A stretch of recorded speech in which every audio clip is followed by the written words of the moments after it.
লাগিব আমি কেনেকৈ আমি অঞ্চল নিজৰ অঞ্চলটো আমি কেনেকৈ উন্নয়ন কৰিব পাৰোঁ, কেনেকৈ উঠি অহা ডেকা ল'ৰা ছোৱালীখিনি কেনেকৈ আমি সিহঁতক সংস্থাপন দিব পাৰোঁ, আইমাতৃসকল আমি কেনেকৈ সংস্থাপন দিব পাৰোঁ, তেওঁলোকক কিবা এটা কৰ্মৰ প্ৰেৰণা দিব পাৰোঁ। কিন্তু তেওঁলোকক কি কৰিছে এতিয়া সকলোবিলাক ব্যক্তিগতকৰণ সকলোবিলাক আমাৰ নিজৰ তিনিটাবিলাকো ব্যক্তিগতকৰণ কৰি দিছে। তেওঁলোকক কৈছে কি অৰুণোদয় দিম, এই গছপুলি ৰুওঁ, এই ক'ত নাযাবিটো নাযাবি, তেওঁলোকক মানে বান্ধি থোৱা বাক স্বাধীনতা কি কৰিছে তেওঁলোকক বন্ধ কৰি দিয়া হৈছে। তেওঁলোকক কি কৰিছে সিদ্ধান্ত কৰিছে। ইলেকশ্যনৰ আগে কি হৈছে গাঁৱকে ফৰ্ম ফিল আপ কৰিছে অৰুণোদয় নামত।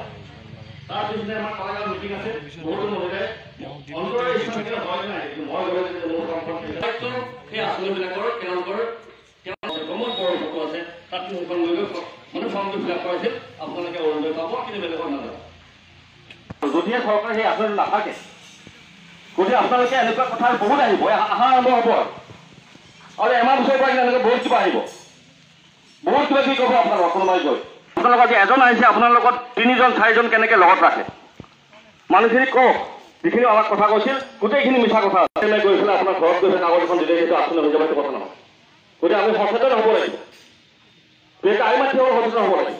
চিন্তা কৰোঁ আমাৰ ঘৰতে এনেকুৱা হয় যদি আপোনাৰ মানুহজনে আপোনাৰ মুখৰ পৰা ভুল কথা শুনে তেওঁ ভুলদৰে ভাবি ৰাতিপুৱা এনেকৈ ওলাই যাব, বেলেগৰ ভুল কথাটোৱে কওক।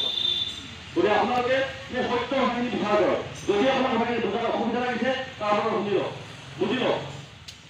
মাতি নেবেচিব, হিন্দু মুছলমানৰ ৰাজনীতি কৰিব। গতিকে আমি ইয়াৰ ঘূৰণীয়া মানুহ, আমি স্থায়ী মানুহ, এই ঈশ্বৰৰ নেতৃত্বত আহি আমাৰ গাঁৱে উচ্ছেদ কৰি দিব।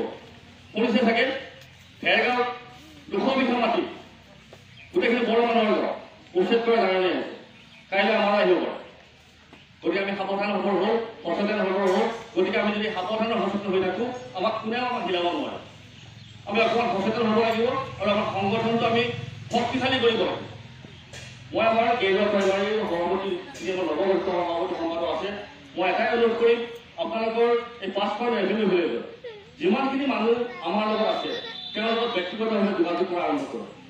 যিমানখিনি মানুহ আমাৰ হাগামাছাৰ কলাইগাঁও জনমতত আহোঁতে প্ৰায় 1517জন মানুহ জইন কৰিছিল, আপোনালোকৰ প্ৰাইমাৰীত কিমানজন মানুহে জইন কৰিছিল তেওঁলোকৰ লিষ্টখন ওলাই লওক, তেওঁলোকৰ কথা পাতক।